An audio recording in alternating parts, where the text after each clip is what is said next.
In a second-hand set of dimensions, on an astral plane that was never meant to fly, through wavering star mists, see the Great Atuin. Drifting onwards through space, atop the shell of the world's turtle, are 4 giant elephants, upon whose broad shoulders rests the Discworld. Welcome to Dining Table Discworld. We're reading through the Discworld novels and discussing them at our dining table. Be aware there will be spoilers for the current book and others in the series.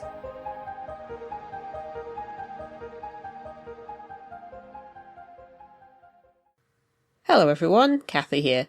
Before we start our Carpe Jugulum episode, I just want to do a quick plug for a Carpe Jugulum show.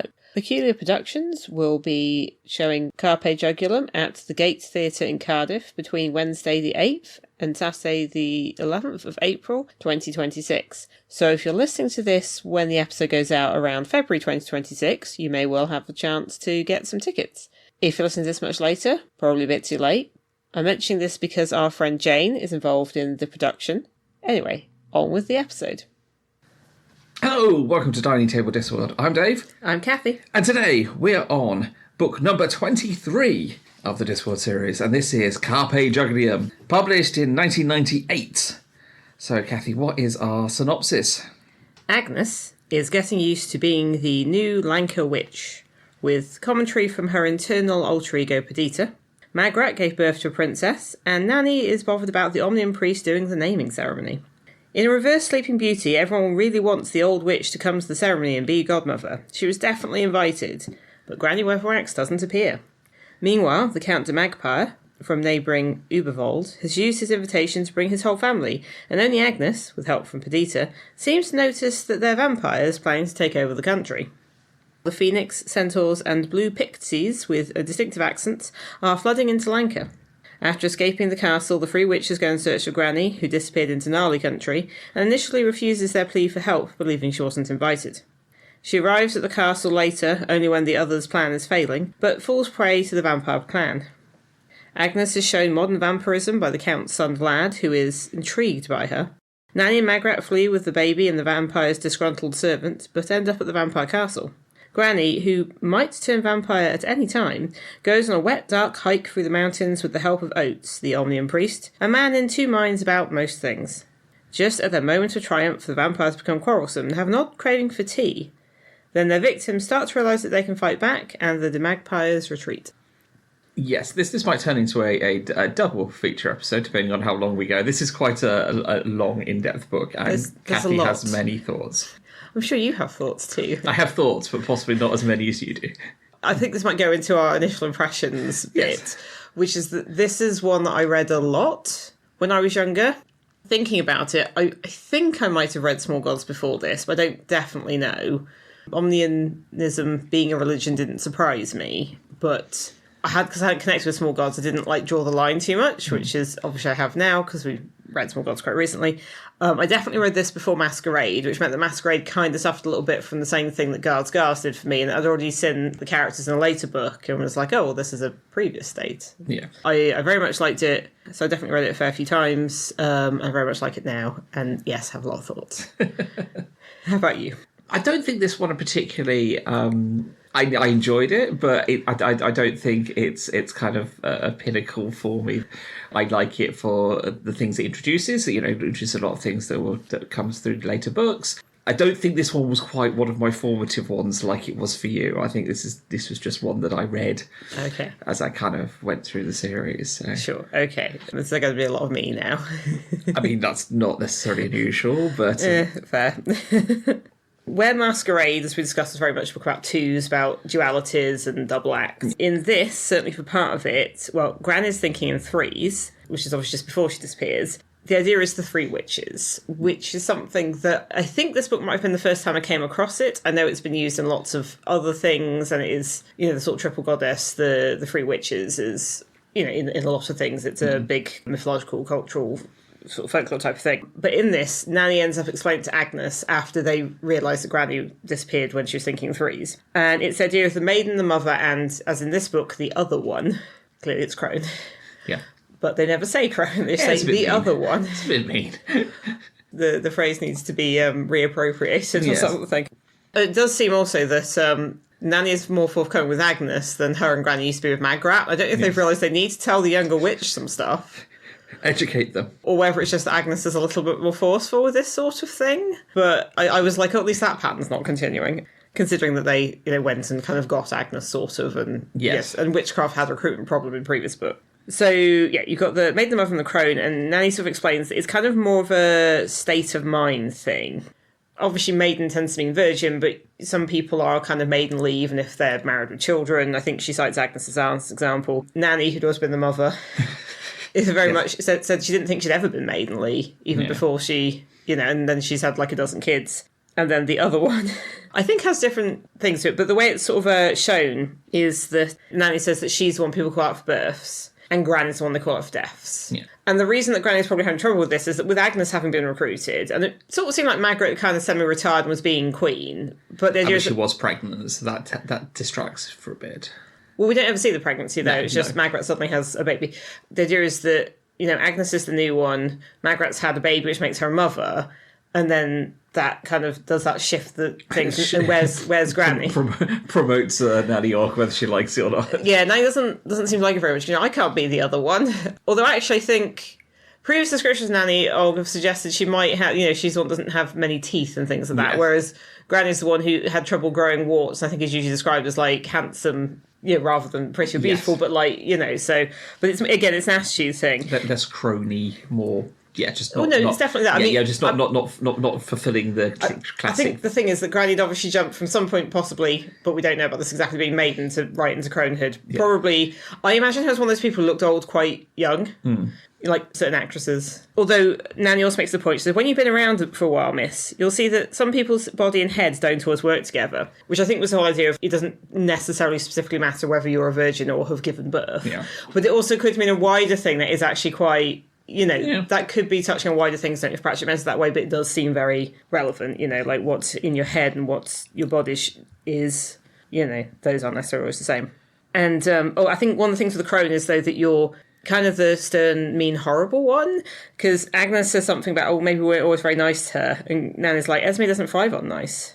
There's stuff about power and darkness, but it's the fact that before they realise this, so there's a bit where Agnes says something as an unintended innuendo, immediately sort of blushes a bit, very maiden, and thinks Nanny will be all over it, and Nanny just misses it. And there's also the fact that Nanny starts being quite stern, like the whole thing with her not liking the Omnium priest being at the naming ceremony. She gets a bit nasty about it and gets a bit... she goes to Variance, tries to tell them off and things, which isn't normally how Nanny operates.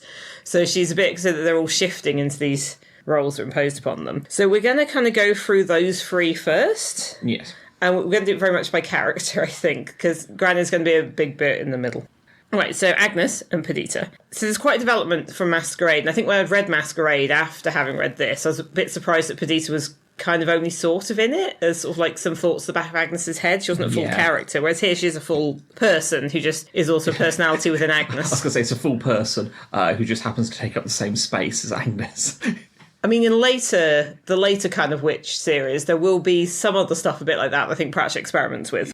Perdita only exists in Agnes's head, but she always talks in italics, and only Agnes can hear her, but that is then useful with things that happen. And she can step to the forefront. She can take over the body. Well, there's various points when Agnes's left arm is doing something, and that's when Perdita has it. I think the suggestion that Agnes has always had this a little bit, and she always had the other little girl or imaginary friend. I think even Granny thinks herself that she just kind of gave it a name. Yeah. And obviously being a witch, I think that tends to magnify things. I think with the magical power for everyone else, it would have just stayed as some sort of internal imaginary friend. Add witchcraft on top and magic. It's like, no, this is something else. But what this does is it gives Agnes and Perdita the ability to see through the vampire's mind powers, because everyone else is entirely taken in by them, including Nanny and Magrat. And Agnes sort of is, then Perdita's like, can't you hear what they're saying? And Perdita's there to kind of tell her stuff. And that is also why I think Vlad, so the vampire family is kind of the count, the countess, and their son and daughter. And Vlad, the son, is immediately interested in Agnes because he can't quite get a read on her, because every so often she'll start going along with stuff and Perdita will pop up. Yeah. And they can kind of seesaw between. So it's what gives her a kind of an immunity to the vampires. Even though Agnes is quite annoyed by Perdita. Yeah. They're quite different. But in some respects, I think Perdita was a place for all the thoughts Agnes felt she couldn't think to go. Yeah. I think it is mentioned that every fat girl has a thin girl inside her or something. I can't remember whether it was Masquerade or... I think it was mentioned briefly in this one, but in the beginning. There's still stuff about how Agnes is fat, but it's less of a whole thing. Yeah. There's also an interesting dynamic between Agnes and Magrat, because as the youngest witch, or the junior witch, Agnes has moved into Magrat's cottage. Yeah. And Magrat obviously now lives in the castle and is being queen and, having a family. And it's kind of a complex relationship, which I quite like, because Magrat is the queen, but it's very clear that the witches consider this to be some sort of odds demotion, or at least she sort of stepped aside to do something else. Well, all right then. Yeah. And Agnes, lives in the house that Magrat used to live in, and obviously the witches' cottages are kind of their own thing, and all the stuff in there belongs to the cottage. But she gets a sense of Magrat from that. She's in her notes, she's in her writing, and I think she's sort of partly impressed by Magrat, and part of her thinks she's cool, and part of her thinks she's a bit wet. Which, again, there's two parts. Yeah. Fair. But on the other hand, her and Magrat can kind of do a bit of shop talk, because obviously Magrat knows what it is to be the youngest witch, and knows how Nanny and Granny are, and can kind of sympathise. So there's various points where Magrat sort of talks Agnes like a peer, and Agnes is a bit like, oh, do we know each other well enough for this? Okay, sure. But I think Magrat's also a brand new mother, and frankly, you just kind of want to be able to talk to adults and have people around. And Magrat, I think, already hadn't fully enjoyed some of the hierarchy stuff of being queen. So I think the witches kind of can be a bit of I think she could also get away with talking to the witches as peers, because witches consider, well, that's it. They're outside the hierarchy. Yeah, so she can get away with doing that without and without not upsetting things. It's like, oh, she's just talking to one of the witches. That's fine. They're not, and possibly she's more comfortable talking with the witches. I mean, we don't. Obviously, there's got to be some. I think it's just Millie the maid and everything else in the castle, and also like the beekeeper. Yeah, I mean, you don't see them interact. The idea of other nobility in in this round, or no, really, I think it's just but nobility. So you don't really have. But I imagine she hasn't got anyone else to really talk to as Varent's one would hope. I'd hope so, but I think that could be awkward, a bit awkward as well. So. Yeah. Another thing is that later on, the vampires, there's this kind of idea that the young vampires think it's all cool and edgy to have names like Gerald and, Agatha, and just very regular names when the names are actually Morbidia or something. Yes. And it's very funny because it's kind of the inverse. Because of course, when we first met Agnes back in Lords and Ladies, and she was going by Perdita. Well, I think the X comes in... Masquerade. Yeah. But yes, she's in this group that were giving themselves like dramatic names and were clearly some sort of like goth type very girls. Much goth girls, yeah. Very much goth girls. And then when she goes to Ankh-Morpork, obviously she's saying Perdita X, and now obviously she's Agnes, who's a local witch. But it's just interesting that at one point she's with this group of young vampires because Vlad's taken her on a bit of a trip to try and convince her about how great their version of vampirism is. And she says and it's just very ironic. She says she's called Agnes, and this girl who's called Morbidia but goes by Tracy says, "Oh, cool name." And she's like, "Oh, it's actually mine." But it's just this exact inversion of that, which is quite fun. I feel that. In Lords and Ladies, if the young witches in that would be the type to play Vampire the Masquerade, whereas the vampires in this would want to play Human the Boring. Yeah, but it's kind of. Yeah, it is the it's not well, they wouldn't want to play werewolves, so. That's true. That's the next book. We'll get to that. This is kind of the first of a bit of an Ubervold duology, yes. I think. As well as, I don't think I explicitly said it before, but it is very much a low-key sequel to Small Gods. Yeah, we'll get into that. We'll get into that. The other thing with Agnes is that, so when they go to get Granny, she's in a place called the Gnarly Place, which is where the land is kind of two things at once. It's kind of scrunched up again. There's that whole scrunched up idea. So that what looks like a little stream... there's a little stream with a bridge that's a couple of planks over it, but it looks like a massive gorge with spiky rocks and like a swaying bridge. And apparently it's affected by your mood. So Granny's gone there in an absolute huff. So it's like really unpleasant. Whereas Nanny's been there before, in her younger days with a suitor. And, it was all lovely and nice meadows and stuff. The thing is, though, that Agnes is there like, oh God, this is horrible. Oh, it's so dangerous. And then Perdita's there going, it's 2 feet into like a tiny stream. I can see it. And eventually it looks like, again, it's like Perdita can kind of see what's actually there. Yeah. And then it helps to get across. So it's just this interesting kind of ability that Agnes has. So with Agnes and Nanny, because I think the two of them are together quite a bit at the start of the book, and they're certainly ones investigating Granny's failure to appear. Well, they kind of stick out towards all the way to the end, really, with the... Well, no, because then Agnes goes off with the vampires. Oh, yes, no, it's Magrat. See, I'm already getting confused with the two characters. I mean, it's fine, because at one point in the book, it does actually say Agnes when it clearly means Magrat. Like, there's clear typo. If Terry can't get the right way around, what hell? I don't think the copy editor noted it, but I was like, no, that's got to be Magrat, because Agnes is somewhere else. But, these things happen. The other thing, which kind of goes into kind of partly Nanny's crone role and Agnes's maiden role, is at one point when they're trying to figure out how to deal with the vampires after Agnes has got them out and explained what she's seen and, all of that. Nanny intends for Agnes to use her feminine wiles on Vlad. And Agnes is like, what? No? But it's this interesting thing, like Magrat and Agnes are really shocked that she would suggest that Agnes use herself as like sexual bait, and Nanny's like, well, just marry him, and then on the wedding night, steak. That's a lot of effort to go through.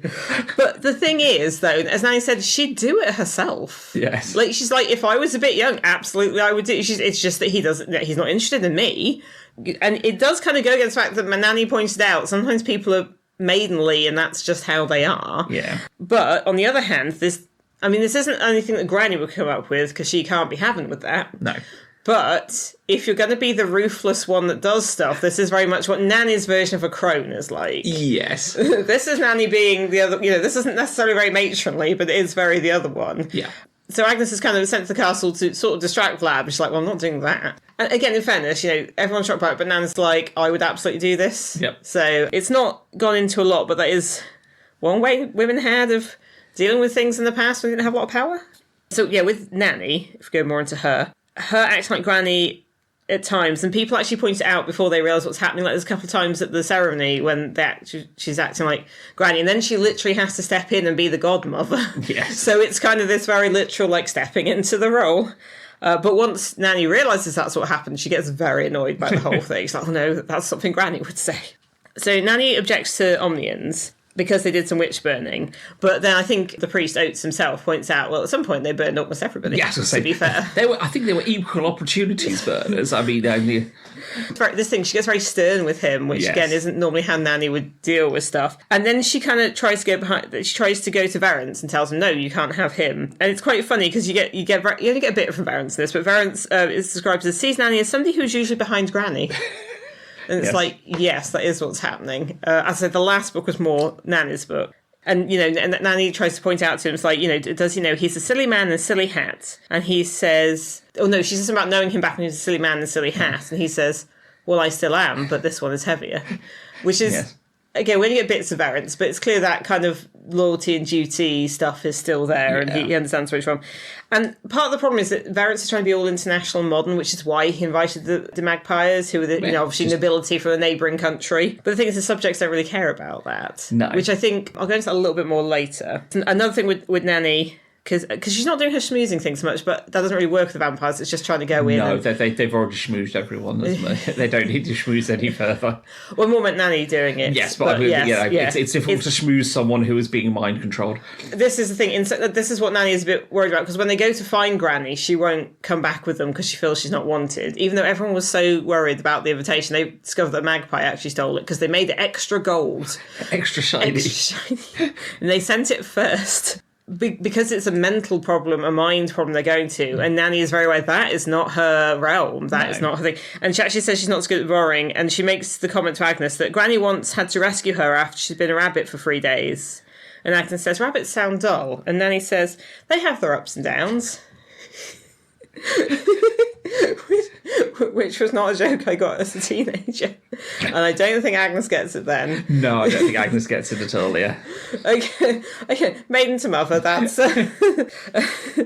Yes, I think later on, Nanny's then the one who kind of ends up talking to Igor more, and that's kind of how you find out more about him, which more on later. So she's sort of like, gets pulled out the main action, is very much in the sort of side bit with her and Magrat. So speaking about Magrat, so as we say, she's developed to be, she's a mother. Is she the mother? I don't think that's quite clear yet. I've also put in my notes, that's certainly a parenting style. Oh, yeah. The royal family's idea of... Well, Frances read a lot of books. Which is reasonable. I mean, they're both very let's look at a book about it, which true. is relatable. Unfortunately, they are wanting to get little one off onto the best start they can by... She's literally already a princess. By bombarding her already with everything. And she's like 2 weeks old, and... I must say, having given birth and reading this book and seeing what Margaret does and being like, she only gave birth 2 weeks ago. It must have been an incredibly easy birth. Also, who has done the birth? I'm guessing not Nanny or Granny. It was probably the actual midwife, Mrs. Porchick. Yes. Who is mentioned at another point in the book I'll get to. But I don't think she would have got one of the witches to do it. Oh, I know. Even though Nanny Og is obviously the best midwife, which is mentioned in the later book. Yes. But I imagine they were on standby, but... The fact that they're doing all this racing around stuff, and like, I was like, could the baby not be a little bit older? Because 2 weeks seems insane to me. You know, round that up to 6 weeks, we might be, you know, talking a bit better. Yeah, then, but like any new mother, Margaret is not travelling light. I think this is the problem as well. They're trying to flee a vampire-infested castle, and it's like, we need this and this and this. And I mean that is accurate, but the sort of things that and Sir Terry's obviously he was a parent himself. He's obviously been through this, and so he was just playing off the things that you have to bring everything, even if he then took it to the extreme of loads of things that either were not age appropriate, not really necessary when you're fleeing, completely unnecessary. You know, I quite like the thing, the sponge and the Schaefer teddy bear, and the teddy bear and the Schaefer sponge, because with baby stuff, a lot of things are just practical, like, we're going to make this into something fun and cute. All right, sure. And then there are some toys you get, you're like, I don't know what animal this is supposed to be. No. You're like, if you look, child, here are some toys in the shapes of animals. What is this one? It's an animal. That's all we've got. We'll just assign it noise and have done with it. Yeah, I think that is quite a fun bit of it, you know, having been there, done that. Well, obviously not escaping a castle that have been over vampires, but having to... I don't recall that, but I mean, the early vampires are a little bit of a blur. Yeah, I was right, we didn't. I just remember thinking I was hallucinating a rabbit. Yeah, we just had the rabbit. It turned out to be an advert. We just had the rabbit incident, and that's completely different altogether. But yeah, you do pack. You know, you do end up finding yourselves packing more. I think the first time we went away, I'm sure we took more things than we really needed. But that was only 6 weeks, and that was in a car, and that felt like a bit much. And this is like, you know, well, in fairness, they do get the carriage. But I don't know how much suspension there is on those things. And it's like rainy and dangerous. Yeah. Although, yes, there is the thing where both Ference and Margaret are like, oh, we think the baby is very advanced. It's like, oh, we're trying to get her, you know, like they've got books for her and they've got stuff they're going to show. It's like, she's 2 weeks old. I mean, focusing is not really a... Yeah. It does. I mean, in some respects, I can see that you want a baby that's at that very much they're just portable sort of stage. Yes, I mean, which works. I mean, but I think you can do that a bit later. You could have done that at 6 weeks. Yeah. Anyway, so Margaret's in it a bit. I think the key thing Margaret does, and she talks to Agnes a bit. There's all the baby stuff. She's sort of there to be the person holding the baby. There is a point where a vampire has her, and she's just trying to sort of fight him off a bit, but can't really do anything because obviously physically incredibly powerful. And then, they lock her in the crypt bit, thinking it'll be safe. And then someone's like, oh, but what if one of the vampires turns into mist and goes to the keyhole? And they're like, what? And this is a repeated phrase, like, anyone who knows anything about vampires knows they, and then there's something. And they're like, oh no. But then they go down, Magris has, you know, quite resourcefully caught the mist in a jar and then shoves it down a well. They have it's Eagle's laboratory, workshop. I guess his servants' quarters. But but he had those plenty of jars around. That's true, yes. So yes, those are the ones who are in the Free Witch role. But now I want to talk for a little bit about quite Reverend Michael Oates of the Omnium Church, and also how this is a low-key sequel to Small Gods, which I've now read and understood a lot better. So the one question is, how long is it since the renovation? Which your brother does. I still don't think you can really pin it down. This is the second sort of view of Omnianism we get. So obviously we get the one in the Guards books, which is very much riffing on the Jehovah's Witness style. Mormons also do the door-to-door thing as well. Yes. Basically the very evangelical ones who come to your door. But this version of Omnianism we see through Mighty Oates' eyes, it's a lot of fighting in amongst itself, a lot of scripture that's been created and, you know, books that have been, you know, written. And then how much of that, you know, I think we may be looking at 100 years. I think it's more than that. I mean, I think... So the whole thing with Brother is obviously that book at the end encompasses about 100 years. We know that from the book. And it mentions the renovation, not in this book, but in Small Gods. Yeah. I kind of find it quite funny. I can't remember if I mentioned this in Small Gods episode, it's called the renovation. Because when, in English schools, you're taught about the Reformation, you're just kind of taught about Henry VIII, and then kind of, his kids go back and forth on it, and then we end up with, like, Elizabeth I and the kind of, middle way thing. But the way it's mostly presented to us, like, this is what Soterior is riffing off, is through interior design, because I remember having worksheets, like, this is a Catholic church, it's got lots of gilt, it's got lots of incense, there's a rood screen, there's lots of candles, it's very decorated, it's very, very decorated. It's like, this is a Protestant thing, but weirdly it was a Low Church Protestant thing. Yeah. It's like, there's just a table and some seats, and also the Bible's in English, not Latin. And, and it's just almost a bit like interior design. And I think it wasn't until I was doing a history A-level that some of the differences between Protestantism and Catholicism were properly explained. Because before it was just a matter of like, colour in these churches. This one's very ornate, this one is not. If it's very shiny and smells very fancy, it's Catholic. If you have to bring your own cushion and then that gets you scowled at, it's Protestant. Which does rather ignore sort of high church Anglicanism, which was also a thing. But anyway, I mean, we do a Discworld podcast, not a religious podcast. So what do you expect from us? And the idea is that Brother made the church less violent, and Oates actually said, the Brother said, let there be multiple voices, and the whole idea was we will not fight, and we will not burn, and we will not torture. Which is good, that's what Brother is about, but we will debate and we will talk.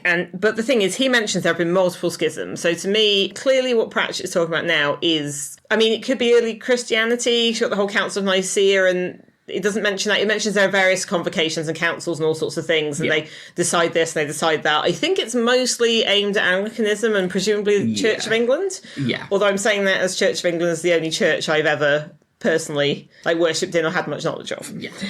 Oates is there as this very uncertain guy, so he's quite reverend, which means he is, I think, a full priest, but he's like the lowest level of priest, I'm guessing. Yeah. I get the impression. But it said that the Omnium Church has had innumerable schisms, which to me does feel like it's been a few hundred years.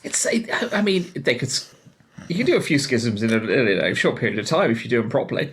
I'm just thinking about stuff like with the early church, you've got what is the nature of Jesus? There was loads of discussions, people came up with different things. Constantine the Great was like, no, people just decide this now. And then you had orthodoxy and heresy. But if you think about it, and then there was the whole the Arian heresy, and people would fight about different things like Eastern and Western Church. And then in the Western Church, you then had, obviously, and this was some 100 years later, the Reformation. Yeah. So I do think it's been a few hundred years. It's always difficult to know with Discworld time chronology. It's interesting also because it actually mentioned, obviously they have those big doors, the big doors to the temple that were untouched and were opened magically or by the breath of God, but turned out it was a mechanism in Small Gods. Well, those mentioned again, but now they're full of notes because it's like when everyone isn't happy about something, you just hammer something to the door and I'm like, yeah, well, we know what that's about. But it does occur to me that Brother has somehow ended up being in the position of being both Luther and the Pope. Well, why not? If you can. Yeah. It is interesting. Obviously, they're using Terry Pratchett is using omniism as a stand-in for various Christianity, religion stuff. So, and, as I say, chronologically in the Discworld gets a little... Even if there was things to pin it down, it doesn't necessarily mean that is 100% true, given the facts of the later book. So, it's got to, but there's got to be enough time to develop. Yeah, that's why I think it's a few hundred years. You've got whatever, Brother was doing during his tenure as whatever he called himself. I don't recall. But the highest. But he did ask for a lot of libraries, and then that is mentioned. And what I think is interesting is that Oates actually has looked in the libraries. Oates likes to read, but you get the impression that all this knowledge has been accumulated, and they've got all these libraries, but no one's really looking at them. Everyone's kind of coming up with their own thing. But again, might it be that kind of yes, the commandment was go gather knowledge, but didn't say anything about what to do with it afterwards. Yes, well, that's... some of the texts we have now exist just because of various sort of early Christians saying monks had to, because of the monsters writing things down. It's interesting because Oates is kind of this character. He like Agnes in Perdita, isn't affected by the vampires because he's described as being in two minds about everything. And he even has this that he kind of thinks, there's a good Oates and a bad Oates, which is sort of like the idea of there's what he thinks he should be thinking, and there's other things he thinks. And he always wants to take both sides of it. And I mean, I think when you're young, you sometimes get to a point where you're like, oh, well, I'm going to see both sides, or I'm going to take both sides and consider things. And he's very much, by nature, someone who tries to see both sides, something in both sides of every question. And I think that's just how sometimes people are when they're not sure about stuff. But I do feel like there's also an element of this being like maybe a comment on centrism, which is obviously something of an issue now. It's, we have to see both sides of everything. It's like, one of these is awful, though. And it's like, oh, but we'll see where they're coming from. It's like, well... If we'll see where they're coming from, they can go back there. Well, that would be, yes. But yeah, he's not affected by the vampires either, but he gets a lot of headaches. He's very worried and concerned about things. And the thing is, he always feels, he is a reverend, but he feels uncertain about his faith. Like, he believes in it, but the church keeps schisming and stuff like there's old songs he really like that are full of like vim and vigour, but all those aren't suitable now. And, they keep doing new leaflets and they keep changing this and changing that, so you can't keep up with it. I think Oates being, someone who has read, in a position of reading a lot about his religious texts and finding the contradictions, the things that... Yeah, I think he also found stuff from other religions that were like, oh, well, wait, why is... Yeah, these things are all similar. This which, we do get, if we compare, around world religions, you get a lot of crossover. But yeah, he's most likely sat there and gone, well, hang on a second. Well, if this is true, then... How can this be true? Well, it says in the book that he found things that would account for what are described as miracles, and he found similar stories from other cultures. And he's really just waiting for Om to kind of appear and just sort of say to him and have some certainty, but that's not what faith is. No. Also, and he's just so anxious. He reminded me a bit of Chidi from The Good Place. Yes. But having said that, that's how he is internally. But like Brother, he does have a core of decency. Yeah. And this comes out very much... with Granny. So, he's turned up to this kingdom. He was asked if he could do the naming ceremony for the princess, which should be very fancy and, quite a high status thing. But he's a bit unsure about that because most of the Lancre people aren't so interested, and because Nanny's a bit against him. Also, I think you get the impression he's been there for a bit and he's not being able to coax anyone to come to his. He's got like a little tent. Yeah, he's trying to bring on to the masses, and no one's really that interested. Yes, and. Also, there's the fact we didn't mention, he kind of messed up. The naming ceremony in Lancre is that no one can say the child's name until the ceremony, and whatever the priest says is the name. And so her name, I can't remember the whole thing, but it's like Esmeralda, note spelling of Margaret. No, it's Esmeralda Margaret, note spelling of Lancre. Oh, that was it, yes. Because Magrat wanted to avoid... Magrat, because her mother just mumbled it to the... But yeah, so it does mean the baby's name is actually note spelling. Like, That's part of her name. So Oates then... So the thing is, Oates, while this should have been his good moment, then it feels really, really bad and spends the whole, after part of the ceremony being very apologetic and also being slightly harassed by Nanny Og. And then Agnes kind of feels bad. But he hears about Granny Weatherwax and hears that she's this very influential member of the community, but also that she's not there and people are a bit... I think he gets the sense people are worried. And he thinks, oh, an old lady, they're worried about her health. So what happens is that Oates ends up being the person who's with Granny during the time when they're not sure if she's going to turn into a vampire. Yes. The other witches have had to go... Well, I think Agnes kind of sorts it out, but then Granny goes through this whole big thing, and then she basically says, right, you've got to take me. And it's raining and it's dark, and they end up walking through the mountains to Uberwald, into Vampire's Castle. And this is where I feel like it's quite... Because Oates himself actually thinks at one point, because sometimes he's helping, and she is horrible to him the whole time. Yes. And there's a point when he's kind of carrying her along, and he thinks, I wonder how Brother would have dealt with this. So it is a mirror and a reflection. You've got an uncertain young man who's travelling somewhere unfamiliar or dangerous. Oates is wet, and... Brother's was a desert, and helping someone despite the problems it causes. Because the thing with Granny, she keeps kind of going in and out of consciousness a bit. And at one point, actually, they come across some... Terry Pratchett had decided in this book that the demonym of folk from Lancre was Lancrastians. And I listened to a fair few history podcasts, and I want to say Lancastrians so badly each time, although it kind of makes sense. It comes across some of them, and Granny immediately is like, Oates kind of doesn't count.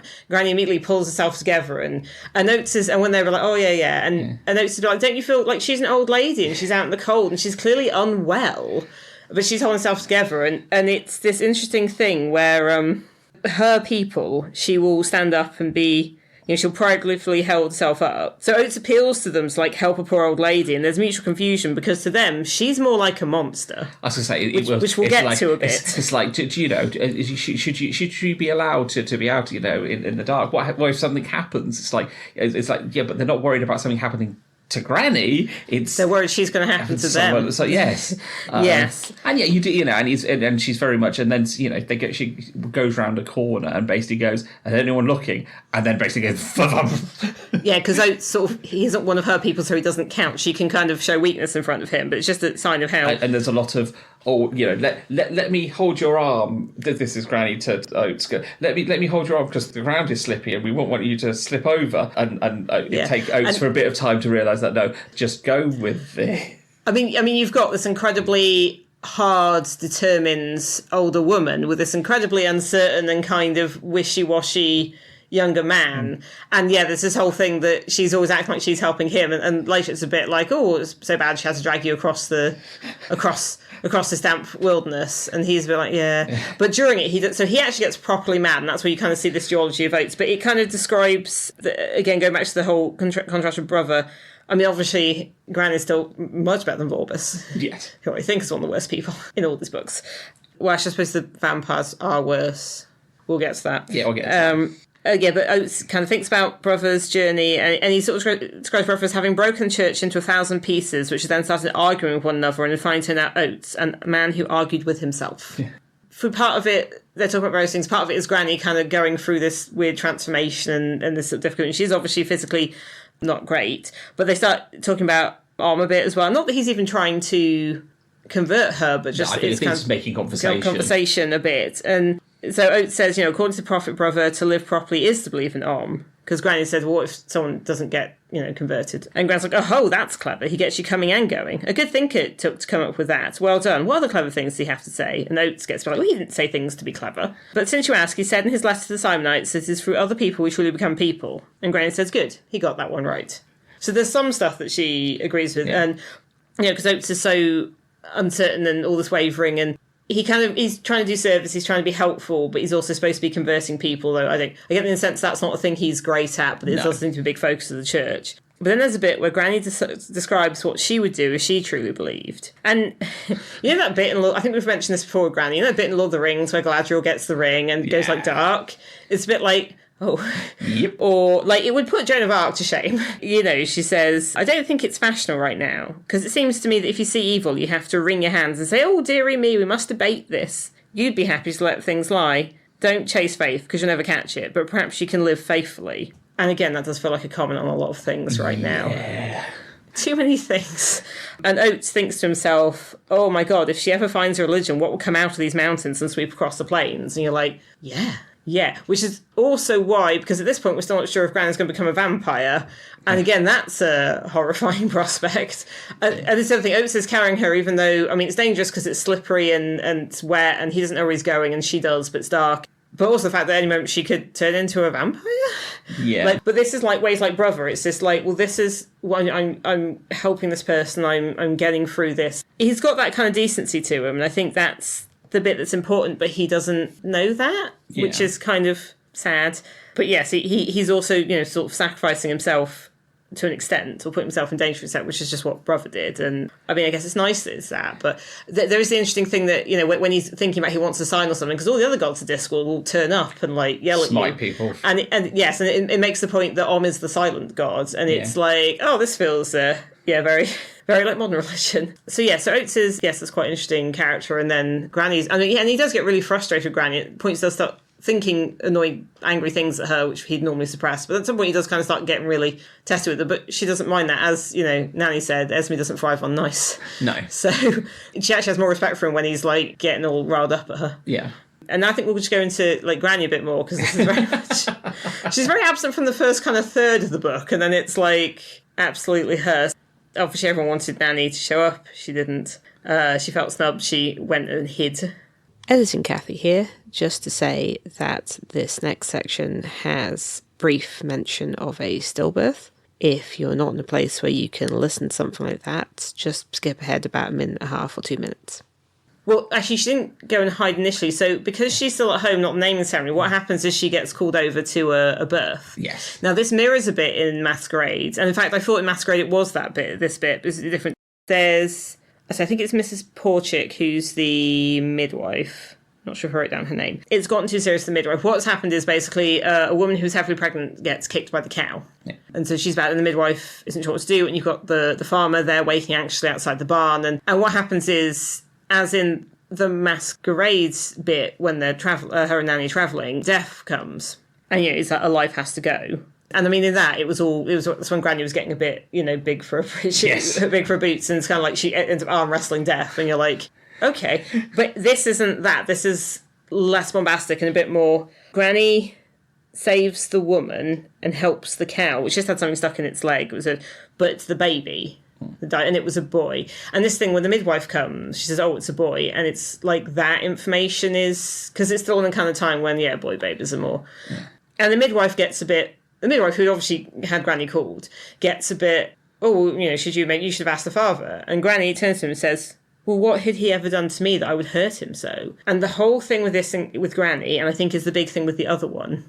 Because, Granny's been called out to this because it's going wrong. And somebody's not going to make it. And she does sort of say, the woman's young and don't let him hurt the cow. They'll need it later. So I think the idea is that, as far as you can tell, this woman can still have children later. But it's about making the choices other people won't make. Yeah. If somebody comes to this man and says, well, who gives him a choice, who are you going to say? Thankfully not been in that position, but could have been, and that would it's like, you can't... And there's this whole thing about being on the edge, between the light and the dark. So a half moon is mentioned as this, but the idea that there's light on one side, there's dark on the other. And there's even a thing that Nanny said quite early on about... there's this power and darkness to the Weatherwax. It's like as a lineage. Yeah. It's just about Granny's always standing beside herself. And she says, sometimes I reckon she's terrified she'll go bad without noticing. Yeah. Which was kind of thing Masquerade was, that Granny's trying to stop her. We've always had that with Granny, the idea that she is a trip and a stumble into gingerbread houses. Yeah, that comes all the way from Weird Sisters, really, with the... Yes, and it mentions, that her grandmother... Alison Weatherwax, who does seem to be different to Black Alice, went off. And Lily Weatherwax gets mentioned briefly, obviously, call back to Witches Abroad. But there's this thing where Granny thinks about what's called the little secrets choices that aren't presented as a choice and happen quietly in homes. So this isn't like a big thing, it's not statesmanship, it's not... It's life and death, but it's small and domestic, who gets saved... And if you can just sort of be like, this is a thing that happened, then no one thinks there was a choice. And she has that herself. And it also mentions there was a time when, she thinks back to a time when there was somebody who got drunk and basically killed some kids. So she turned up and she said, right, well, he's going to be executed. And she makes these hard decisions, she doesn't have to, but no one likes her for that. No. And then they start saying, oh, well, it was just because of the drink. And, oh, well, he'd been all right in other ways. But it was safe to do that because he was gone. Yeah. But the reason he was gone is because she made the decision. And the thing says, if there's justice for everyone, then what are you on the hook for? Everyone's... And again, that whole idea of the Lancre men, Oates says, oh, shouldn't you help her? And they're like, no, people need help from her. Yeah. That Granny is seen as this terrible figure because this is what she does. And it's a service and it's needed. I think, she also says stuff about hurrying people along. If there are people that are suffering, then... It did make me think of, I think it was George V, but there was definitely one king who got hurried along out of life by the doctors a bit quicker so that his death would be announced in the better papers, not the broadsheets. He was dying, he wasn't going to live, but which newspapers get to report that was obviously a thing back in the earlier part of the 20th century. But but it's that sort of thing, and I think that's where the other one bit comes. Yes. You're being the line between light and dark. And this thing, when she's in a kind of comatose sort of state, there's very much this idea that there's bright light on the one side and there's blackness on the other, but the light is blinding and harsh and the black is comfortable. Yeah. And that's when you're kind of seeing her teetering between, what's she going to become, what's going to happen. Because the point is the vampires got her and they all turned her. Yeah. So she should be a vampire and a subservient one to them. So there's the place with the sand. Yes. Which I think we've already had, and it was in Small Gods, obviously, very specifically with the desert. I don't know if that's where it started, but there have been other times where people have been somewhere and they talk to death and it's sandy. Yeah. So that's clearly some sort of, Realm, death, yeah. like, sort of space. And I know it's there later, and, Granny hears all these voices, but they're largely just her. And it says, this was a test, everything was a test, everything was a competition. Life in front of you every day, you watched yourself all the time. You had to make choices. You never got told which ones were right. She always said riches stood between the light and the dark. And the voices from the shadow try to sway her, and she says to them, but her, and again, this is where it's going back to twos, I think, a bit of duology. I fought you every day of my life, and you'll get no victory now. I know who you are, Esmeralda Weatherwax. You don't scare me no more. Because Granny's thing and the way she defeated Lilith was that she knew who she was, and she always knew who she was. Yeah. But it kind of reminded me of Vimes a bit, because the thing where Nanny says she's always looking over her own shoulder, afraid she'll go bad. Yes, yeah. Vimes hasn't started that yet, but that's coming with Vimes in a different way. Yeah. But Granny, and I think, let's face it, Granny and Vimes are kind of the big two. Very much so, of the whole series. Yeah. In certain respects, and certainly in respects of interiority and this sort of thing. I think about Vimes is going to have a whole stuff with Dark and stuff later on, but yeah, I feel like this is where it is. Well, I think the thing to say is she when she goes to the Narnia Press, I think she's in some respects as well hiding from them. Because she knows she can't defeat them. Well, because she refuses help. The other witches go and try and make a plan. It's not working. Granny turns up only when that's happening. She turns up, but she's cold and she went. She looks small. And the Count is apparently, the vampires in this are very genre savvy, but in different ways. He's quite genre savvy, and he's like, oh yes, the set piece battle, the Great Gamble, the Weatherwax trademark. And I'm like, has he read the previous books? Yeah. He's like, well, I know there's going to be a Weatherwax then. But in some respects, I think she's doing this in order to, because they say that about the mind control bit thing. The stronger your mind, the easier you are to control. Yeah, and I think who has got the strongest mind. Yeah, in the kingdom. And in some respects, kind of making them turn her. Avoids the entire, it's another option other than just being mind controlled to... Yeah, because what happens is she knows as much as they decide they won't just kill her, they'll turn her. And with the vampires, it seems to be that the vampires get subservient to the ones who turn them. So I think basically the whole vampire clan, because the Count moves the others in quite quickly, all have a taste, and they check her out. And it's specifically if you are turned against your will, you're subservient. But if you are willing, then you're not.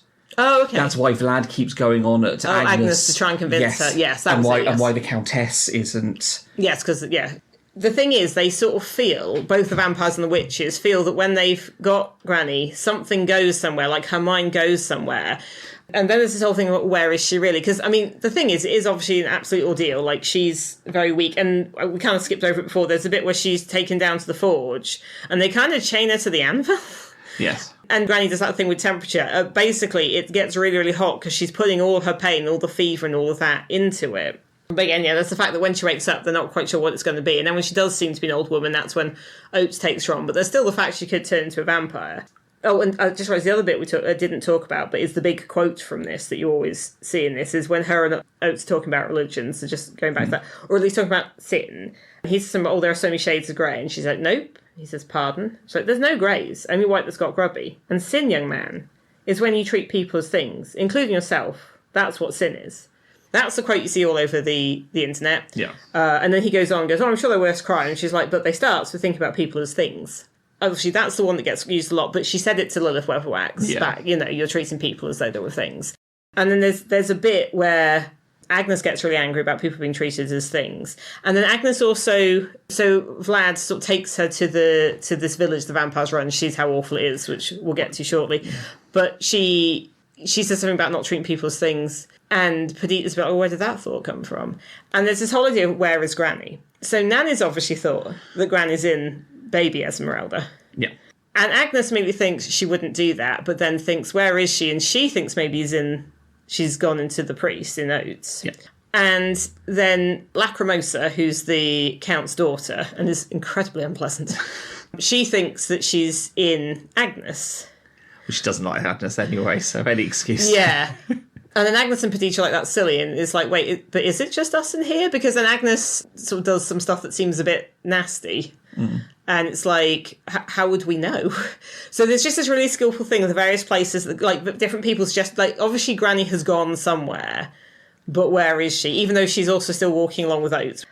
Yeah, it's just, that's quite skillfully done. There's lots of different options for what Granny could have done. And again, it's not quite your standard Weatherwax ending, but we know there is a Weatherwax ending coming. And as I think we mentioned before, this is the last Weatherwax ending. It's kind of the big one. I just quite like the fact that the Count says something about, we aren't inbred elves or gormless humans. And I was just a bit like, has he read all the other books, But... Like, he knows there's something tricky, he knows it's going to be something, but, no one sees what it is, which I think shall we get to if we talk about the vampirism? Yes, vampires.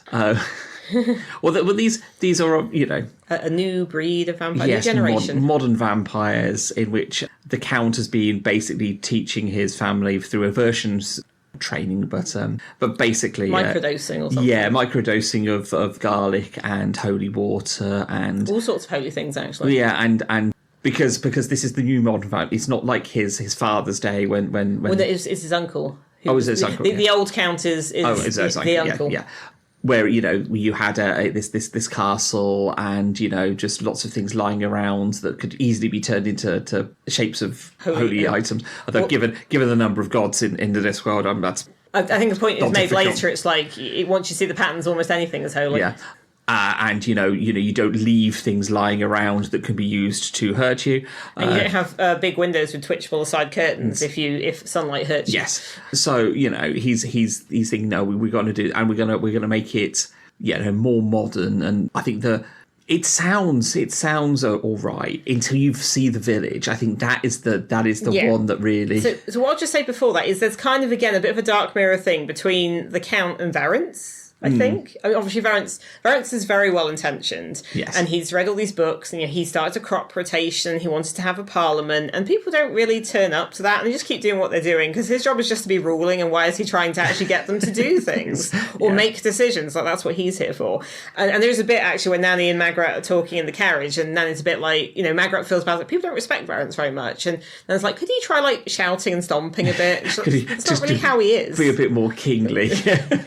Varence starts saying to Nanny about like, when Genua sneezes, when Ankh-Morpork sneezes, Genua catches a cold, looking at stuff internationally, even though like Lancre's tiny and people largely don't care. But it's this idea of, I'm going to be all modern and stuff. But him being modern is how, because of course he sends an invitation as the king, which invites the vampires in, because the invitation thing still seems to be a thing for them. That's how they get in. Yes. Because he's invited them into the country, which apparently is like a big house. It was gold. It was the magpies. I think it's more the invitation. Yeah. Then, so you've got the thing where the Count's trying to do something, he's trying to do a different way. We're going to do a different way, everyone. We're going to be more efficient and stuff. Except whereas Varence is kind of largely ignored, the Count actually is efficient. He also mind controls a lot of people, so that helps. Mind control a lot of people, but there is he's... The thing with vampires is they should be incredibly powerful, but they're very easily foiled because they are weak to a lot of things. And he's in there and be like, no, and worked on it. But it's all incredibly fascist. Yes. Like, incredibly fascist. The point is made at one point that it's not so much they drink blood, what they drink is power over people. And you've got the old Count and the new Count who are sort of genre savvy in different ways. So the old Count was very traditional, like people come to the castle, maybe they get blood sucked, maybe they would defeat him. But it was all very one-on-one, it's very personal. And he literally, it was basically a tourist attraction. He called his castle, don't go near the castle. He had parking and a gift shop, and No, I think they were setting up a gift shop. Okay, yes, but they had separate coach. They had coach parking, and it was like an adventure people could go on, and maybe you would die, but a lot of people didn't. And then the Count would just be, or the old Count would just be turned to dust world. But the idea is that their vampires always come back. That's the other thing. I feel like the thing about stuff like this always coming back is something we all needed to have paid a lot more attention to earlier. Yeah. So the idea is that the bitten people act like cattle around the vampires. And in fact, when Agnes is sneaking back into the castle with their plan, she sees them and she's like, oh God, that's awful. And after which, like, although they do seem quite peaceful and maybe it's fine. And Paddy's like, stop it, you're too near the castle, you're thinking cow forts. Yes. Yeah, that's the thing. They are when they go to this village and they sorry. I was going to mention. So the other thing is all these other creatures that are flooding into Lancre from Ubervold is that the Count is driving them out. So you've got the centaurs, you've got the phoenix, which is a bit of a thing, and you've got the little blue Knack MacFeagle. This is where they're introduced, but we will get to them in a bit. Yes. They're not in the book quite as much as I thought for it being their introduction, but that's fine. They're in other things.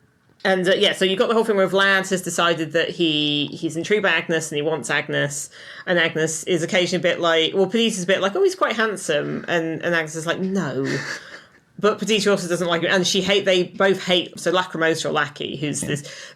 she reminded me of Azula from Avatar. Oh, very much. She's just like horrendous. It's like, oh, you're really awful, even for being a vampire. But yeah, whereas Vlad's a bit more, he's trying to be charming and he's trying to seduce her and win her over. And so he tries to show her this village. It's called Escrow. The modern... I feel like it's probably a joke. Well, you keep things in escrow. You hold. Yeah, that's what I was thinking. Oh, yeah. Maybe it is that. There's something there. Yeah, there's something. But yeah, this is a horrendous village where obviously they go there to feed, and they appear, and the count rings this bell, and the head of the village, the mayor, and they bring them all out, and they have this. They're in rows. So it's like a drill. They have like this cute. Well-drilled. And I'm using scare quotes here around cute, word I'm looking for, ceremony when the child gets over, I think it was 13. I thought it was 12. 12 anyway. So now they can drink their blood.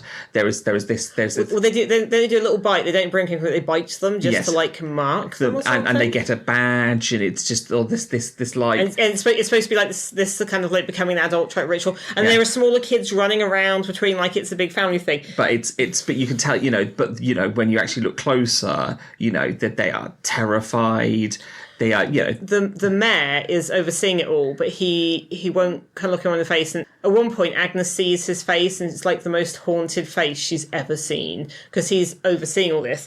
What it made me think of was The Lottery by Shirley Jackson, which I don't believe you've read. I don't think so, no. Okay, I won't. It was actually written the same year Pratchett was born. Okay.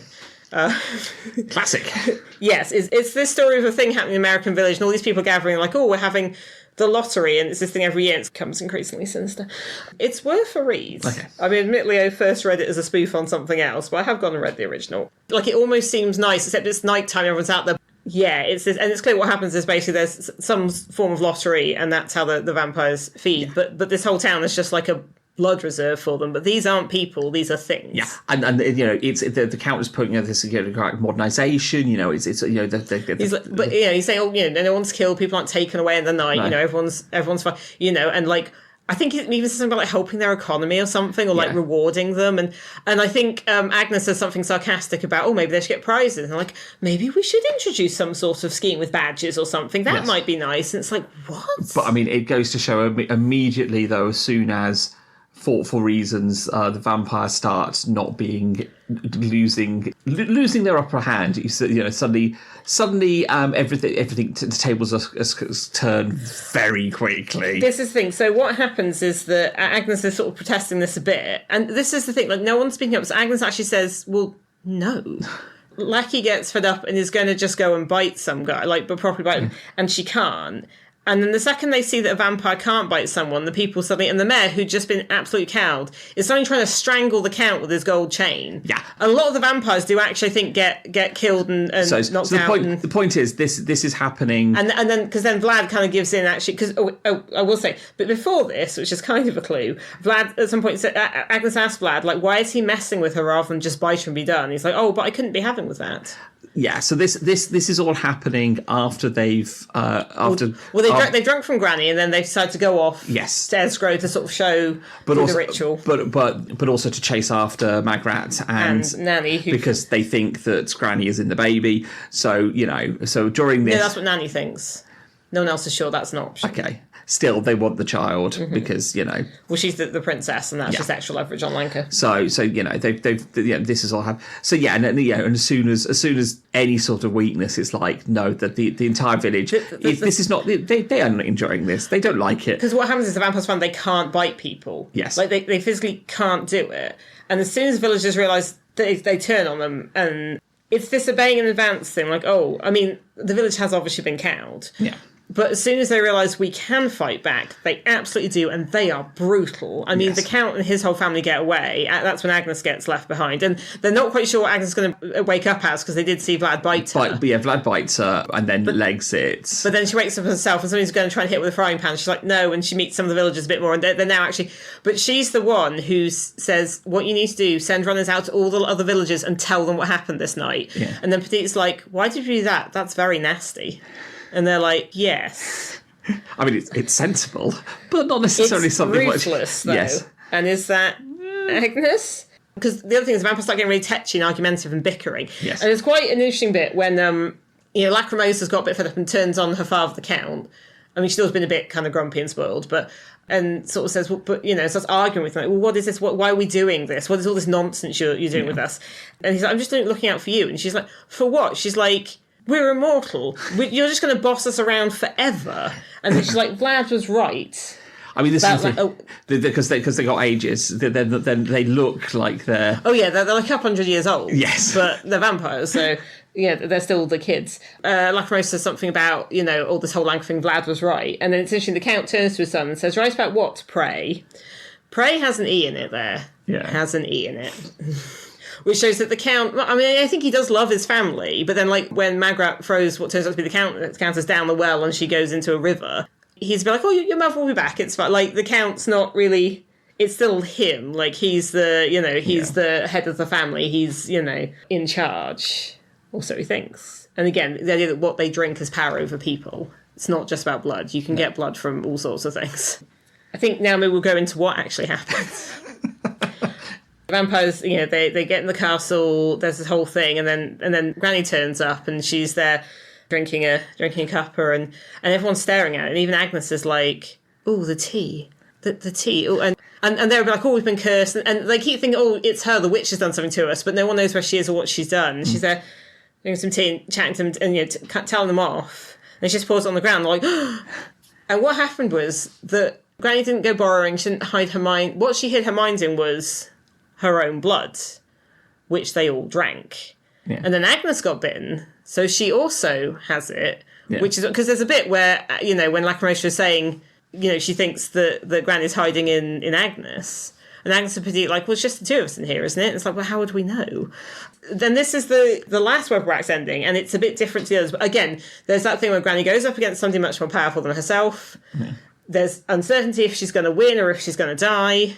And she does win in a way that no one expected. Yes. And she does something unprecedented. And this is... basically making them all... Well, to be weatherwaxed. To quote her, I ain't been vampired, you've been weatherwaxed. Yeah, I mean, because this is the thing. You do, but when you have the first confrontation, it's obvious she's absolutely... She pulls out her big guns and tries to... And she's completely and utterly outmatched. She's outmatched in terms of mental magic. Yeah, which is her forte. So yes, she has to do something else, and in this situation, it's just... But there's the fact that, I mean, I say that the first clue was quite early on when Vlad's talking to Agnes and says, I couldn't be happening with it. And at one point, Agnes sends people out to villages and Percy's like, oh, that was nasty. And Agnes is like, well, they were treating people like things. And you're like, oh, wait a minute. So then Agnes has it. Yeah, so the vampires can't bite anyone and they can't kill anyone because Granny wouldn't do that. Yes. And I mean, at one point, the Count's holding Magrat. She's like, well, you can't hurt her because I wouldn't do that. Yeah. And all this conditioning that the Count has done or starts undoing, so they suddenly become less vampire or more classically vampire. Suddenly they're all suddenly afraid of... Well, I think the thing with Vlad and Lackey is that they, when they were children, in their cribs, and the wallpaper was, here's Mr. Garlic, and here's wallpaper with all, and he had, and we saw him, he had these flashcards, like, what is this? It's like, I don't know, the holy, like, Eye of Offler or something, or, oh no, wait, it's, Io with the eyes. Anyway, he had all these, and then they're a bit like, you've taught us to see holy symbols, but now we can see them everywhere, and like the sunlight starts affecting them more, even though earlier they'd sort of managed it okay. And we haven't gone much into Igor. I was going to maybe discuss him next, but Igor, who's had enough of all this, because Igor's very much of the old school. Yes, he's classic vampire, manservant. He knows where he stands. And it is appearing right behind you. Yes. Because that's the thing. As part of the modernisation thing, they've cast out all these other creatures. That's the other thing, there's all these other creatures that are supernatural, which is, kind of what they are. But they've decided, no, they're the New World Order. Yeah. Yeah. And so they're casting out all the superstitious old stuff, which is why all that stuff flows into Lancre. But they also don't like Igor, and they see him as a bit of a degenerate, and he's just very disgruntled. But yes, whenever the Count says Igor, he always behaves around and goes, yes, master. And he still hasn't stopped doing it. It did remind me a little bit of Janice in the first series of The Good Place, like she does appear behind. Yes. But yes, the whole family get really annoyed by this because he goes around encouraging spiders and putting dust on things and making sure the door's really creaky, and they're like, Igor, stop it. But Igor gets fed up and he's like, I've had enough of this. Well, because also they killed Scraps. Yes. Crap. Well, poor Scraps. But Never kill the dog. So Igor actually goes and resurrects the old Count. He, of course, is currently... Well, he's dead, but only temporary. Yes. That's the point. The vampires are only ever temporary because they turn into dust and then they just get resurrected. So, and the old Count comes and deals with his great niece and nephew. But what Granny sort of says is, because they're sort of like, oh, how can we deal with the Count? Because obviously the Count's the key thing. And they're like, they're thinking different ways they could kill him permanently. Could they give him to the sailor and shunt him off the rim and then he's in space? But it's a bit odd, but Granny sort of says, no, you need to deal with your own vampires. You need to, when he comes back, you have to deal with him. And she's saying this to the people of Escrow. It's like, teach your children, don't trust the cannibal just because he's using a knife and fork. Yes. The Count was so polite and made it seem like an arrangement and all of this. Yeah. That's the thing, it's because you come nicely doesn't mean you're not taking... No, which is kind of the point of, again, we should be more aware of this, is the reminding, the having the history and yes. And, pointing out, people, if people are doing this, they are not the good people. It doesn't matter how... Even if they're in evening dress and they talk a bit posh. Yeah, how fancy they might be. If they're doing this, they're not... Bad. Yes. Yes, so that's a important lesson. Yes. So I think we're going to Igor a little bit, because this is, again, an introduction of Igor not as an individual, but as a group. Yes. Although it only seems to be one family in this. So you've got Igor, and as we said, he's got very traditional, he's got the lisp, and Pratchett writes all of them. So every single S is a th, is a TH, but also so are all the soft Cs, and kind of anything that makes an S sound, which is a few different things, because English is a... weird language. Yes. And, at first Igor mentions he's got an uncle that's similar, because he ends up taking Nanny and Magrat out of Lancre, because he has the carriage and he's fed up with this lot. Wants to go home. Yeah. But he talks to Nanny quite a bit, and there's the idea he might be a bit soft on Nanny. Yeah. Which Magrat introduces, and Nanny's a bit like, okay, and then Magrat makes some slightly dirty jokes, and Nanny just wasn't expecting that, and Magrat's like, well, I am a married woman now. So that's a little bit that Magrat manages to get on Nanny, which, doesn't happen a lot. But yes, Igor sort of talks about, it's a family, and he talks about, basically, they do self-surgery, so he's got these scars on him, they do surgery on themselves, they reuse parts, it's basically kind of like a traditional cultural practice. It has his grandfather's eyes on the jar, yes, yeah. But they're very respected in the area, because, he talks about, he's prolonged people's lives by basically doing transplants. But then if they die, if any body parts are good, the family say they can have them. And that's kind of the start of this thing that when we see more Ubervold stuff becomes more of a thing. And then actually we see it coming into Ankh Pork later. So this is kind of the first point of a group that comes up a bit more. As Nanny said, people around here don't so much die as pass on. And Igor says, what goeth around cometh around. Yes. He's a fun character. Pratchett does a lot more with the kind of the idea later on and integrates him into the what. But quite a bit of it... Well, it's not him, it's Annie Igor. Yes. In this, it just seems to be a family, and he mentions his uncle Igor, but obviously Pratchett builds on it, it becomes like a whole, again, group. Yeah, because, Igor's, this type of Igor is a horror classic. I mean, Ubervold is basically a land of hammer horror. Yeah, and of course, when we mentioned Scraps earlier, being his trusty canine sidekick. He's made of various different dogs. Yeah, made of different number of them, and he has two of those things. He likes to wag them. He's got two tails, so he's extra happy. But then, yes, the Count does kill him, and that's kind of what pushes Igor over the edge. Even though Igor has been very annoyed about this the whole time, which I think is why he was fine in taking Nanny and Magrat away. Well, of course, that doesn't quite. I mean, obviously, what are eagles and hammer, horror well known for? Well, he does bring scraps back, and I do like the interaction with Death. Yes, yeah. Death is trying to get his scythe. Yes, Scraps is playing fetch with it. And as Eagle does the thing, and Death basically goes, Eagle fires up the lightning rod. Yeah, it's like, yeah, fine, whatever. Yeah, it's like he can go back because it's the only way he's going to get his scythe back. But Scraps just a happy boy. So, yeah, Scraps quite cute. So speaking of things that start in this book and go into other stuff, shall we go on to the Nac McFeegle? Crivens! And maybe also Variants, kind of by way of that. Big jobs! So, the proper introduced... So it says they're not gnomes, but pixies. Pixies spelled Pictsies, but like Pict, which is obviously an ancient Scottish group. They are a bit tricky to understand. Yes. I got a reasonable amount of it. I mean, clearly what Pratchett is doing is he's taking a very strong Scottish accent, writing it out literally. I mean, this has a lot of, writing thing. This is when Pratchett starts being right, you know what? The audience can do some work here and try to figure out what is being said. Yeah, I've between Nac McFeegle and Eagle. I found them quite difficult to understand. I don't know whether I got most of it. He tones it down for the later... the Tiffany Aiken books are way. Maybe a bit. Which is ironic, because I'm the only... Those did have glossaries in as well.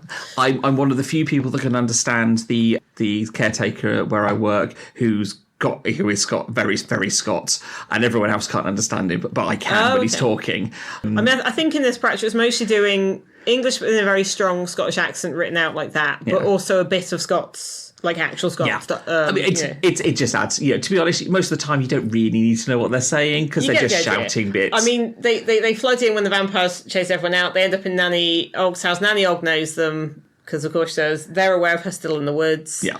The idea is they like drinking and fighting and stealing coos.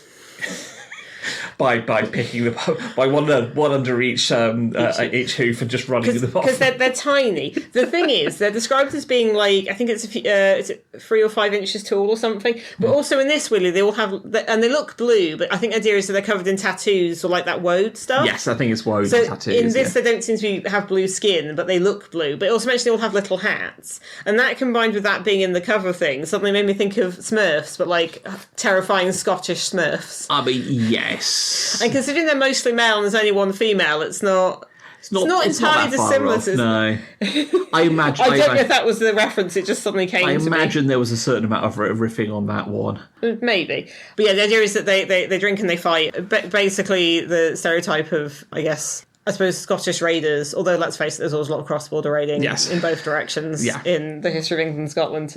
Then what happens is Nanny tries to get their help. Actually does successfully by bribing them. She basically promises them an island in a lake in Lancre, and then she says, it's Margaret, it's like, well, you can sort this out, you're the queen, right? Yeah, just give him a lake. And yeah, it's interesting because what happens is that she basically gets them to go get Variants out, because obviously Margaret's worried about Variants.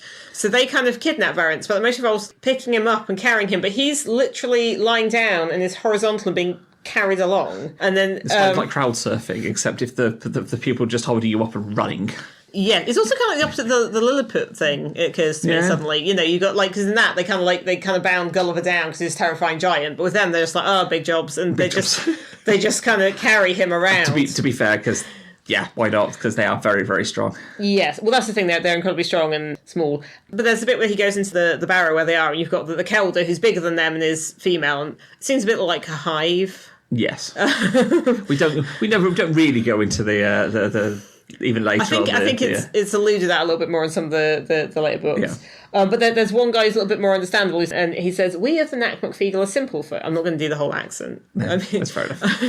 We of the Nac McFeegle are simple folk, but we write very complicated documents. What that made me think of, and again I'm going to reference the cartoon Hilda, that is also in the graphic novels as well. There's Alpha, who's the elf in that, who's again a little guy, but there's always this thing about doing the paperwork and having to fill in paperwork to see them, and they're very paperwork obsessed, and the paperwork thing doesn't come back. But I mean, is this a Scandinavian mythology thing that he's riffing off of? Because Hilda is very Scandinavian mythology, and I don't know enough about it to know if that's exactly what it is. But I mean, trolls again are kind of from that tradition. I think he's pulling from a couple of places for it. Yeah. I also like the bit where it goes up the airy mountain, down the rushy glen, round the Nac McFeegle, who seem to have no concept of stealth.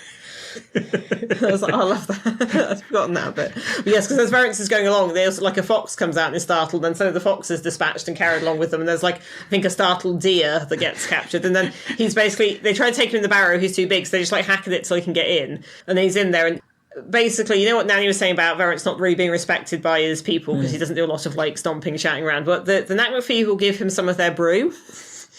Is it like the stuff in the asterisk or something? I think that's the idea. Yes, is this kind of, you know, if it gives him a lot of pep, self-confidence. Well, he basically because they're in an old burial mound, so there's old swords. And he basically goes out and goes and starts attacking the castle. But not in a strategic way, just he starts going and like hammering at the door. Basically becomes, he does the whole berserk, berserker thing. One-man army. And I mean, Lancre's well known for their one-man army, but it's usually Sean, yeah. I think Sean is there. I think Sean's the one who actually has to kind of pull Varence's side, and him and the other lads are really impressed, but also like he's clearly going to do himself a mischief, so and he is still their king, so they're just trying to help him out. And we don't see much else of that. No. Verence is rather sidelined, but he gets a little bit of stuff. And I think the Nakmafee are in it more than Verence. A little bit. I mean, they are little anyway, but there's a lot of them. Yes.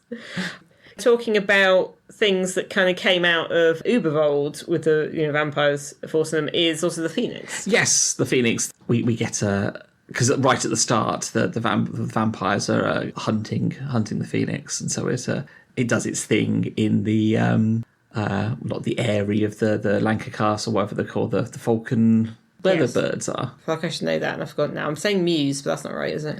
Maybe. Anyway. Because in Lords and Ladies, when the country was being invaded, that was when the beekeeper was quite useful, because he realised, elves like wasps, and destroyed them, so that guy's hyperfixation was useful. But now we get the hyperfixation of Hodge's Arg, the falconer. Yes, who realises that a phoenix has been born, but doesn't know what it looks like, and realises that it doesn't know what it's looked like, which leads to him running around with effectively what I can imagine it's just basically a sock puppet on his arm and attempting to... Because he uses that for like rearing the young birds, so it's like a bird. The thing with Hodge's Arg is that's his name because he never gets to say his real name because the birds are always attacking him. But yes, he's not really realised that vampires have taken over the castle, because that's not about birds. No, they're not in the same way bird. the beekeeper didn't know elves had taken over the kingdom, because that wasn't about bees. No. So you've just got these very hyper-focused people who luckily have found their niche, and it's like your special interest is you're the falconer now. Yeah. Because Granny gets taken down there at one point, and they sort of go in there, and he mentions about the Phoenix and stuff. And then they're a bit like, Granny might turn into, like, might wake up as something different. And he's like, okay then. It's clear that it's not about birds. And he's like, nope, I've not retained any of this. No. And we do get a bit of, the idea that there is actually more than one Phoenix. It's because otherwise, how do you maintain a... You can't have one of anything. Yeah, it does. Which, again, from Last Continent was sort of thing. Well, because what we didn't mention before is the Phoenix does kind of go with Granny and Oates on the journey, but it looks like... falcon of some kind? Oh, it was a Lancarian. Oh, they're terrible. They're terrible. Like Wow Face or something? Yes. Yeah, Wow Hawk or something? Well, I think it is that, yes. Yeah. So the thing is they put like a one of those hoods on it. Yes, a Wow Hawk. But there you go. But it can still obviously see where it's going, like it's flying around. I will say there's probably like a whole essay for somebody to write on the uses of fire in this book. Yes. Because that's the other thing. When Granny's like looking into the light is hot and it burns, and the dark is cool and like pleasant. And there's also a bit where Oates has been using this holy book, because he sometimes riffles through the pages and finds a passage and uses that to decide what he's doing, which he feels a bit guilty about, because you aren't supposed to use a holy book for divination. They're in the cold and it's dangerous, and she's shivering and it's too cold. It's something about where there's darkness make light. Yeah. And Oates burns his book, but they needed to, like it was a survival thing, and it's like, well, the book isn't as important as the person. Yeah.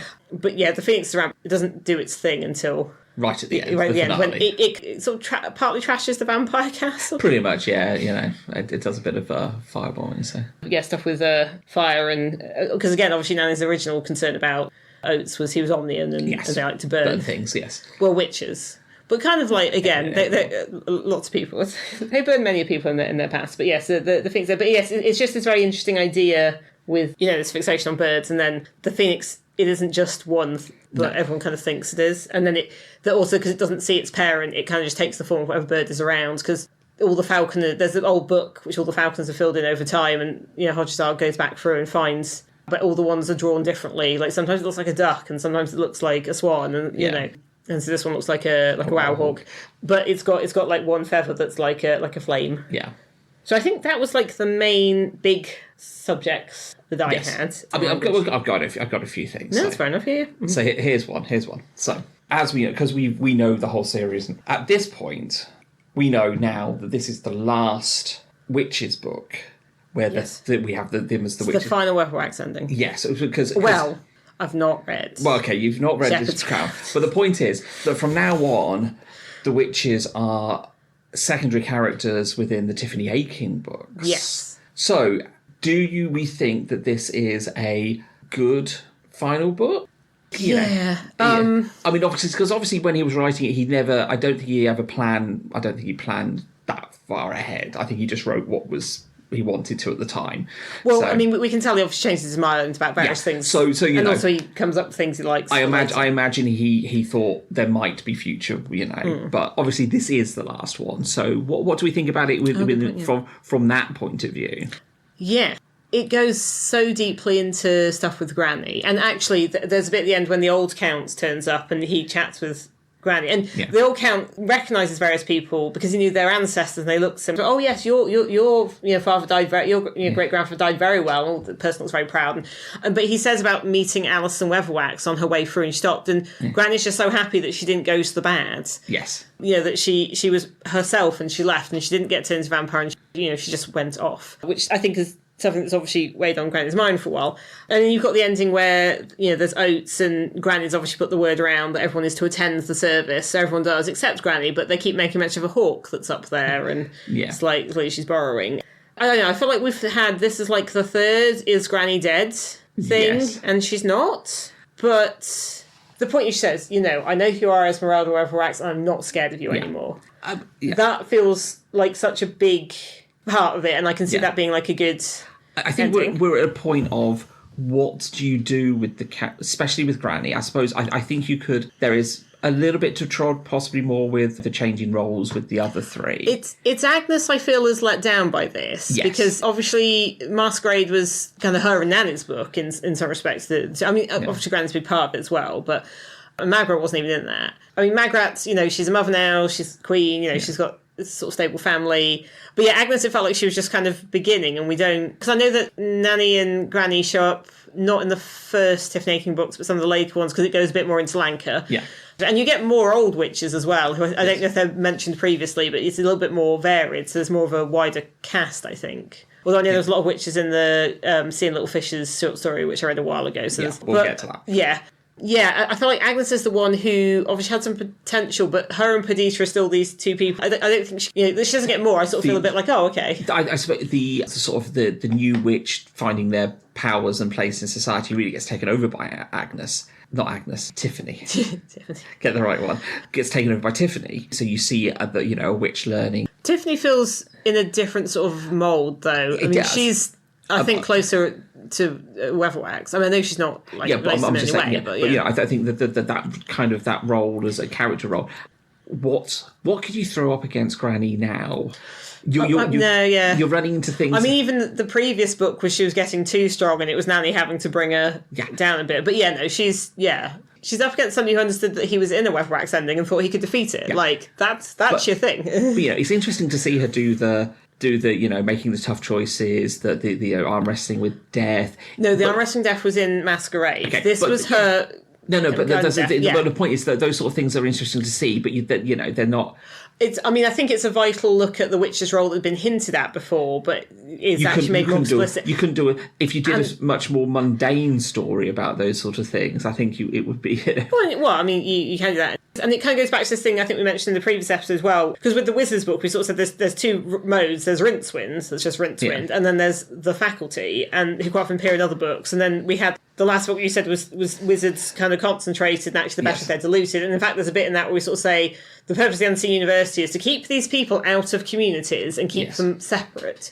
The witches, their whole thing is community. The thing that Oates says that Brother said about, you become a person through other people. Yeah. And Gran's like, he got that right. I mean, this is the thing. The Tiffany Aching ones don't feel like when you introduce the these witches into those books, it doesn't feel like it feels right. You don't go, oh dear, this. It's like, oh no, and like we get to see these characters, Yeah. So that's but there's a whole other cast of witches, and that's very witches as a group. Right? There is stuff about the community, and I think that is more because it's young adult, and you literally see Tiffany growing up in that. It's her learning about how to be the service community, but this is the first time I think it's made clear quite what that means. I mean, the whole thing way back to the beginning had stuff where they were selling stuff that people wanted to use, and the suggestion is aphrodisiacs, and what's not specifically mentioned is birth control. Yeah. But that's got to be in the mix. I think I said that way back in Equal Rights. Yes. But the fact that Granny does this thing but is not liked for it. Yeah. Even when she's, doing out justice, somebody who's done some of the worst crimes, it just makes people afraid of her. But then there's the other hand, and we see this in this with how she behaves in front of the Lancre people and Oates. She is an old woman on her own. She is vulnerable. Yeah. But if they are terrified of her, then she is safe. Yeah. Do we run into the problem or the Superman problem? I think we've mentioned this before. She's too powerful. Yes.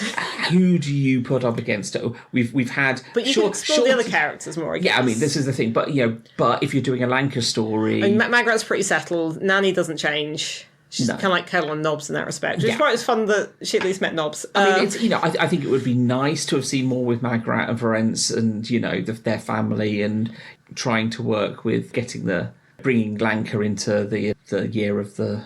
Century of the Fruit Bat. They were saying Century of the Fruit Bat. That's the one I was after, yes. You can kind of tell these books were written some before and some after, a millennium. But this is 98 after all, so... Yes. Those, I think might have been interesting, but I think I feel like Agnes is the main one who... She gets some development, but... I think there's more she could have done, but we don't get to see it, which is a shame. But because I do like her, I like her more in this than in Masquerade. But I think where I met her. Moving the witch focus out of Lancre into and then bringing it back, but kind of as a visit, as a visitor. means you can do more witch stories around different kinds witchcraft and community without and learning. Growing into yourself, without the literal shadow of Granny Weatherwax. That's which I think is important. So it's interesting here. One of the bits I noted down is like a fun bit that was written was like, when people are in serious trouble, they went to a witch. Then there's a footnote going, sometimes of course say, please stop doing it. Yes. So yes, that's just my thought. Because obviously this is a bit of a change. I mean, but at the time you wouldn't have realised that. Mm-hmm. So yes, I feel like this one is less. Like, the previous one was very comical, purposely, because that's what the wizards do.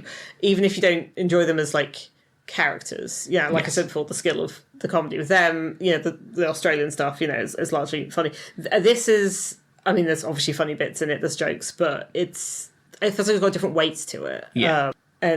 Although, so I don't have quite as big a list of jokes as I do, but what I did notice is, so they keep mentioning different things you can do for vampires, spilling rice and cutting their head off and putting a lemon in it, or is it garlic, or is it something else?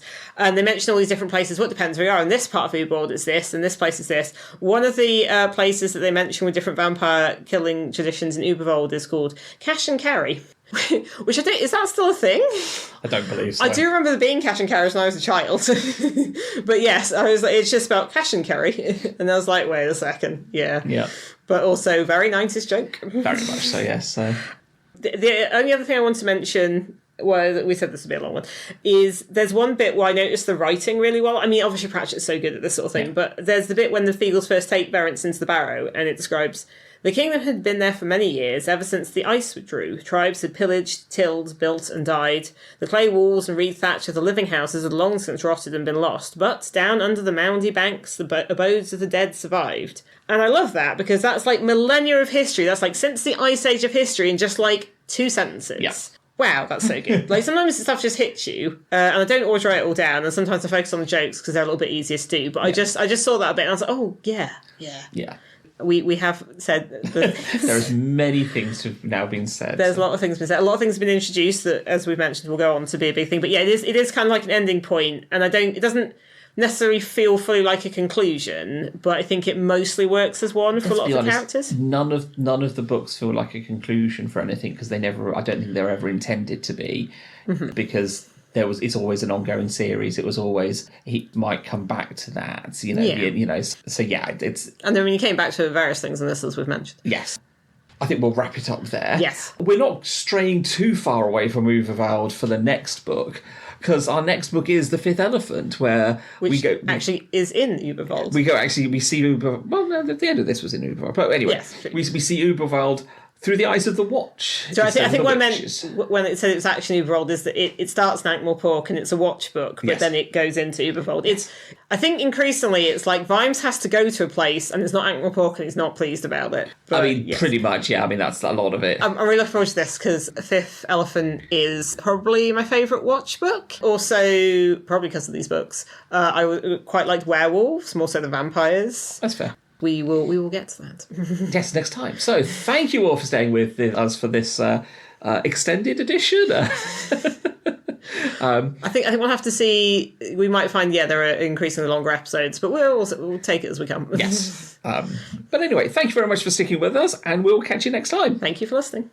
Bye. Thank you for listening to Dining Table Discworld. You can find us on Facebook at www.facebook.com/Dining Table Discworld. You can also find us on BlueSky at dtdiscworld. All our other contact information and credits for our music can be found in our show notes. Thank you for listening again, and we'll see you in our next episode.